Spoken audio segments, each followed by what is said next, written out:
नमस्कार प्यारे साथियों। आज मैं आपको सुनाने जा रहा हूं एक ऐसी रोचक कहानी जिसे सुनते सुनते आप इसमें खो जाएंगे। यह कहानी है साहस, विश्वास और जज्बे की, जो आपके मन को छू जाएगी।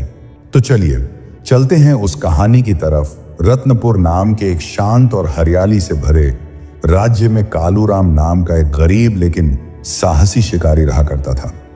उसकी दुनिया उसकी बेटी तन्वी और बेटा शिवा में सिमटी हुई थी।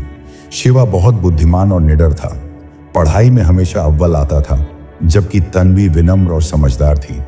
कुछ साल पहले कालूराम की पत्नी सावित्री गंभीर बीमारी से चल बसी थी और तभी से पूरे घर की जिम्मेदारी उसी के कंधों पर आ गई थी। उसके पास एक वफादार घोड़ा था, चेतक, जिसे वह अपने बेटे की तरह चाहता था। चेतक रोज उसके साथ जंगल जाता, शिकार या लकड़ियां ढोता और शाम को थका हारा लौटता। एक शाम की बात है, जब सूरज पहाड़ियों के पीछे छिपने को था, कालूराम चेतक की पीठ पर आज जो भी शिकार मिला था उसे लाद कर घर लौट रहा था। उसने प्यार से कहा, चल बेटा चेतक, देर हो रही है, भूख भी लगी होगी तुझे। शिवा और तन्वी भी इंतजार कर रहे होंगे। चेतक जैसे उसकी बात समझ गया हो, हिनहिनाया और तेजी से कदम बढ़ा दिए। जैसे ही कालूराम घर पहुंचा और चेतक से शिकार उतार ही रहा था, तभी गांव का कठोर और लालची सेठ चंद्रभान गुस्से से भरा हुआ उसके दरवाजे पर आ धमका। उसने गरजते हुए कहा, ओ कालूराम, तुझे कितनी बार कहा है मेरे पैसे लौटा दे। कालूराम हाथ जोड़कर बोला, सेठ जी, सावित्री के इलाज के लिए जो कर्ज लिया था मैं चुका दूंगा, बस थोड़ा और समय दीजिए। सेठ चंद्रभान ने ताने मारते हुए कहा, न बीवी बची न पैसे मिले, तू सोचता है कि तेरी गरीबी तेरी ढाल बन जाएगी। अब सुन, जब तक तू मेरा पैसा नहीं लौटाता, तेरा बेटा शिवा मेरे घर में गुलामी करेगा, जिंदगी भर का नौकर। यह कहकर वह घर के अंदर घुस गया, जहां शिवा अपनी बहन तन्वी को पढ़ा रहा था। सेठ ने शिवा का हाथ पकड़ लिया और खींचते हुए चिल्लाया, चल, अब तू मेरा नौकर है, जब तक तेरा बाप कर्ज नहीं चुकाता। कालूराम गिड़गिड़ाया, रोया, पैरों में गिरा, लेकिन सेठ चंद्रभान पत्थर दिल था। उसने शिवा को खींचते हुए अपने घर की ओर ले जाना शुरू कर दिया। चेतक, जो अब तक चुपचाप खड़ा था, एक लंबी हिनहिनाहट के साथ आसमान की ओर देखता है, मानो आंधी आने से पहले की खामोशी को तोड़ रहा हो। उस रात कालूराम की दुनिया जैसे थम गई थी। घने अंधेरे में घुटनों के बल जमीन पर बैठा वह शिकारी, जो कभी जंगल की आवाजों से नहीं डरता था, आज अपनी ही बेबसी के सामने टूट गया था। उसकी आंखों से आंसुओं की धार बह रही थी। उसी समय उसकी नन्ही बेटी तन्वी पास आई। उसकी आंखों में मासूमियत थी, लेकिन उसके शब्दों में अटूट विश्वास। पिताजी, आप यूं टूटिए मत, हम मिलकर रास्ता निकाल लेंगे। भैया शिवा को हम जरूर वापस लाएंगे। मैं भी मेहनत करूंगी, आप बस रोइए मत, मुझे अच्छा नहीं लगता। तन्वी ने अपनी छोटी हथेली उनके आंसुओं पर रख दी। कालूराम ने कांपती आवाज में कहा, तन्वी, मैं तुम्हारे भाई को हर हाल में वापस लाऊंगा, चाहे मुझे अपनी जान ही क्यों ना देनी पड़े। तुम डरो मत, जब तक मैं जिंदा हूं कोई भी उसे कुछ नहीं कर सकता। रात गहराई जा रही थी। कालूराम की आंखों में नींद नहीं थी। एक ही सवाल उसके दिल में गूंज रहा था, 1 लाख रुपए कहां से लाऊं। फिर एक विचार उसकी आत्मा में बिजली बनकर दौड़ गया, मैं ऐसे ही अपने बेटे को सेठ चंद्रभान का गुलाम नहीं बनने दे सकता। अब मुझे वो करना होगा जिससे मैं हमेशा दूर रहा। मुझे लाल चंदन काटना होगा, वही बेशकीमती लकड़ी जो जंगल के सबसे भीतर पहरे में छुपी है। वही एक रास्ता बचा है। फैसला हो चुका था। कालूराम चुपचाप उठा, कुल्हाड़ी कंधे पर रखी और घर की देहरी पर कदम रखा। तभी पीछे से तन्वी की नींद खुल गई। पिताजी, इतनी रात को आप कहां जा रहे हैं? कालूराम ने पलटकर उसे देखा और धीमे स्वर में कहा, तू चिंता मत कर तन्वी, मैं जल्द ही शिवा को लेकर लौटूंगा। दरवाजा बंद कर लेना, मेरा इंतजार करना। फिर वह तेजी से चेतक की ओर बढ़ा। घोड़े ने उसकी बेचैनी को भांप लिया। चल चेतक, हमें जंगल बुला रहा है। रात की चुप्पी में मशाल की हल्की लौ जल रही थी और वे उस रहस्यमयी जंगल की ओर बढ़े जहां लाल चंदन के पेड़ थे। कुछ देर में वे जंगल के उस हिस्से में पहुंचे जहां इंसान की परछाई भी मुश्किल से दिखाई देती थी। हवा में अजीब सरसराहट थी, जैसे पेड़ कुछ कहना चाहते हों। इससे पहले कि कोई देख ले, जल्दी से पेड़ काट लेता हूं, कालूराम ने मन में कहा और मशाल जमीन पर रखकर कुल्हाड़ी से पेड़ पर पहला वार किया। तभी पेड़ के भीतर से एक कराहती हुई आवाज आई। रुको! कालूराम चौंका, चारों ओर देखा। कहीं ये मेरा भ्रम तो नहीं? नहीं, मुझे जल्दी करनी चाहिए। उसने फिर कुल्हाड़ी उठाई ही थी कि अचानक पेड़ से तेज सुनहरी रोशनी निकलने लगी, जैसे किसी ने भीतर से आसमान का दरवाजा खोल दिया हो। ये क्या हो रहा है? कालूराम घबरा गया, पर पीछे हटने से पहले ही रोशनी ने उसे अपनी ओर खींचना शुरू कर दिया। चेतक बुरी तरह चिंघाड़ा, लेकिन जब उसने देखा कि उसका मालिक उस रोशनी में समाता जा रहा है, तो वह भी बिना झिझके छलांग लगाकर उस रोशनी में कूद पड़ा और अगले ही पल दोनों उस चमकते लाल चंदन के पेड़ के भीतर समा गए। अगली सुबह की हल्की किरणें अभी जमीन पर पड़ी भी नहीं थीं कि शिवा धूल धूसरित कपड़ों में सेठ चंद्रभान के अहाते में झाड़ू लगाता दिखा। उसका चेहरा थका हुआ था, लेकिन आंखों में बेचैनी साफ झलक रही थी। दूसरी ओर तन्वी दरवाजे की चौखट पर बैठी अपने पिता कालूराम का बेसब्री से इंतजार कर रही थी। 4 दिन हो चुके थे, लेकिन जंगल गया हुआ कालूराम अब तक घर नहीं लौटा था। तन्वी की आंखें सूख चुकी थीं, पर दिल की बेचैनी और बढ़ रही थी। वह आसमान की ओर देखकर बुदबुदाई, हे प्रभु, कैसी परीक्षा है ये? पिताजी को कहां भेज दिया आपने? चेतक भी साथ था, अब तक कोई खबर नहीं। शाम ढल चुकी थी, रात की परछाइयां फैलने लगी थी। थक कर तन्वी खाट पर बैठी बैठी ही सो गई। चेहरा चिंता में डूबा हुआ था। अगली सुबह जब तन्वी की आंख खुली, उसने देखा कि दरवाजा अब भी खाली है। पिताजी अब तक नहीं लौटे। बुखार उसके शरीर में उतर आया था और सांसें भारी लग रही थीं। उधर शिवा सेठ चंद्रभान के यहाँ गुलामों की तरह काम में लगा रहा, इस अनहोनी से बिल्कुल बेखबर। शाम को सेठ ने आवाज लगाई, अरे ओ मंदबुद्धि, दुकान से 2 किलो आलू ले आ। शिवा ने सिर झुकाया और दौड़ पड़ा। जब वह सब्जी वाले चाचा के पास पहुंचा तो बोला, चाचा 2 किलो आलू दे दीजिए। चाचा कुछ कहने ही वाले थे कि उसका एक दोस्त हांफता हुआ वहां पहुंचा। शिवा, तू यहां है? तुझे पता भी है घर में क्या हो रहा है?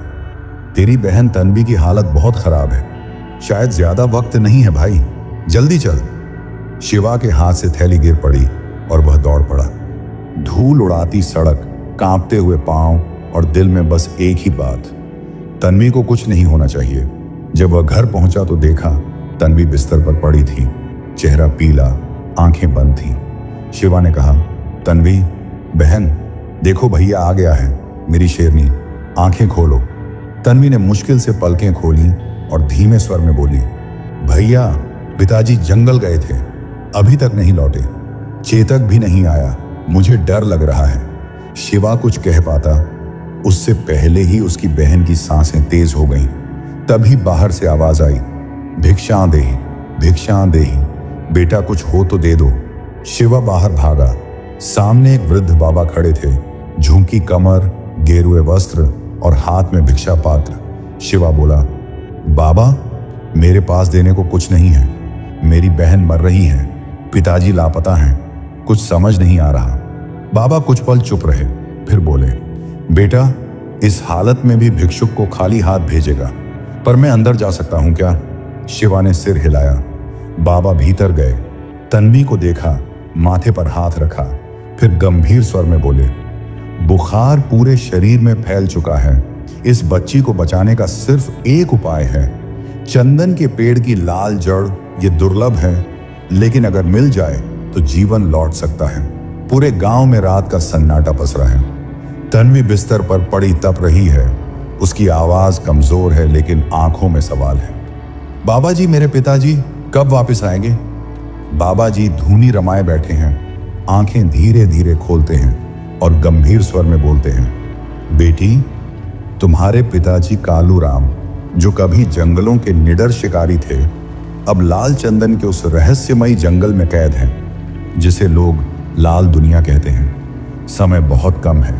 तन्वी की आंखों में घबराहट है, वह कांपती आवाज में कहती है, बाबा जी, मुझे वहां जाना है और मेरा चेतक, वो मेरा साथी है, कृपया रास्ता बताइए। बाबा जी मंत्र बुदबुदाते हैं। हवा में धुआं लहराता है और वे गंभीर स्वर में कहते हैं, लाल दुनिया काल और भ्रम का मिलन है, वहां सच भी छल लगता है, लेकिन अब समय नहीं है सोचने का। तभी पास खड़ा शिवा आगे आता है। उसकी आंखों में दृढ़ता है। वह बोलता है, बाबा जी, मुझे भेजिए। मैं तन्वी की कसम खाकर कहता हूं, जब तक लाल चंदन की जड़ पिता कालूराम और चेतक को वापस न ले आऊं, लौटूंगा नहीं। बाबा जी मुस्कुराते हैं, मंत्र पढ़ते हैं और एक जादुई दरवाजा प्रकट होता है। बाबा जी कहते हैं, यह है लाल दुनिया का द्वार, लेकिन याद रखना, वहां हर कदम पर छल है और हर छाया में मृत्यु छिपी है। मंत्रों की गूंज के बीच शिवा दरवाजे में प्रवेश करता है। लाल दुनिया में सब कुछ लाल रंग में डूबा हुआ है, पेड़, मिट्टी, आसमान। शिवा आश्चर्य से देखता है, यह सब कितना भयावह है, लेकिन पिताजी और चेतक कहां हैं? तभी आकाश से एक रहस्यमयी आवाज आती है, रुक जा बालक, एक कदम और बढ़ाया तो यहीं की माटी बन जाएगा। शिवा चौंक कर कहता है, कौन है आप? सामने आइए। तभी एक भारी पिंजरा उसके ऊपर गिरता है और वह उसमें कैद हो जाता है। शिवा गुस्से में बोलता है, यह क्या छल है, बाहर निकालो मुझे। आवाज फिर गूंजती है, वापस लौट जा, ये जगह तेरे लिए नहीं, लेकिन अगर जाना ही है तो एक परीक्षा देनी होगी। एक प्रश्न है, उत्तर गलत हुआ तो यही लाल दुनिया तेरी कब्रगाह बन जाएगी। शिवा निडरता से कहता है, स्वीकार है। आवाज कहती है, वो क्या है जो झर है, फिर भी लोग हर दिन पीते हैं? शिवा सोच में पड़ जाता है, फिर बोलता है, गुस्सा ही वो जहर है जो आदमी रोज खुद पीता है। आवाज पूछती है, क्या यह तुम्हारा अंतिम उत्तर है? शिवा दृढ़ता से कहता है, हाँ। तभी पिंजरा गायब हो जाता है, वातावरण शांत हो जाता है और शिवा आजाद हो जाता है। अब वह आगे बढ़ने को तैयार है, पिता कालूराम, चेतक और लाल जड़ को लेकर लौटने के लिए। शिवा ने हिम्मत जुटाई और आगे के सफर पर निकल पड़ा। उसने उस मायावी दुनिया में लंबा पैदल रास्ता तय किया। तब जाकर वह उस जगह पहुंचा जहां उसके पिता कालूराम और उसका प्यारा घोड़ा चेतक एक पिंजरे में बंद थे। ये तो मेरे पिताजी और मेरा घोड़ा चेतक हैं। शिवा खुशी से चिल्लाया, पिताजी, चेतक। उसकी आवाज में राहत और उमंग थी। अरे शिवा, तुम यहां कैसे आ गए? ये जगह तुम्हारे लिए नहीं है। कालूराम ने चिंता से पूछा। शिवा ने सब कुछ विस्तार से बताया, कैसे वह इस रहस्यमयी दुनिया में पहुंचा और क्या क्या हुआ। फिर शिवा ने अपने पिता और चेतक को आजाद करने की ठानी। उसने पिंजरे को धीरे से छूने की कोशिश की। तभी अचानक आसमान में गड़गड़ाहट हुई और एक गूंजती हुई आवाज आई, रुक जाओ, पिंजरे को छूना मत, हिलना भी मत, वरना बद्धा संकट आ जाएगा। आप कौन हैं? हमें परेशान क्यों कर रहे हैं? शिवा ने साहस से पूछा। उस आवाज ने चुनौती देते हुए कहा, पहले मेरे एक प्रश्न का उत्तर दो। ऐसी कौन सी चीज है जो सामने होती है लेकिन दिखाई नहीं देती? तुम्हारे पास केवल 10 सेकंड है। शिवा ने मन ही मन सोचा, यह पहेली क्या हो सकती है? इसका जवाब है भविष्य। शिवा ने आत्मविश्वास से कहा, क्या तुम्हारा जवाब सही है? आवाज ने सवाल किया। हाँ, मुझे पूरा भरोसा है कि यह सही है, शिवा ने दृढ़ता से उत्तर दिया। इतना कहते ही आकाशवाणी शांत हो गई और आसमान साफ हो गया। पिंजरे के ताले खुद ब खुद खुल गए और पिता कालूराम व चेतक आजाद हो गए। तीनों की खुशी का ठिकाना न रहा। कालूराम ने उस मायावी दुनिया से लाल चंदन की बहुमूल्य लकड़ी काटी। साथ ही बाबा जी की सलाह से लाल चंदन की जड़ भी अपने साथ ली। चेतक की पीठ पर सामान लाद कर तीनों मायावी दरवाजे की ओर बढ़े। तभी वह दरवाजा अचानक खुला और उन्हें अपनी असली दुनिया में वापस ले आया। घर लौटकर शिवा, कालूराम और चेतक सब बेहद खुश थे।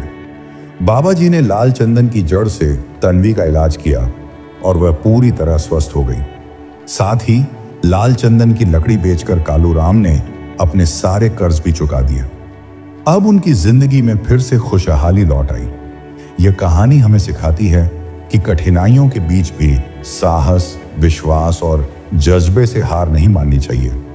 परिवार के लिए लड़ते रहना और किसी की मदद के बिना भी अपने कर्तव्य को निभाना सबसे बड़ी ताकत होती है। कठिन समय में धैर्य और उम्मीद ही सफलता की कुंजी है।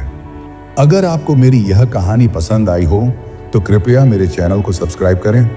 ऐसे ही रोचक और प्रेरणादायक कहानियां सुनने के लिए जुड़े रहिए। आपका साथ मेरे लिए बहुत मायने रखता है। धन्यवाद।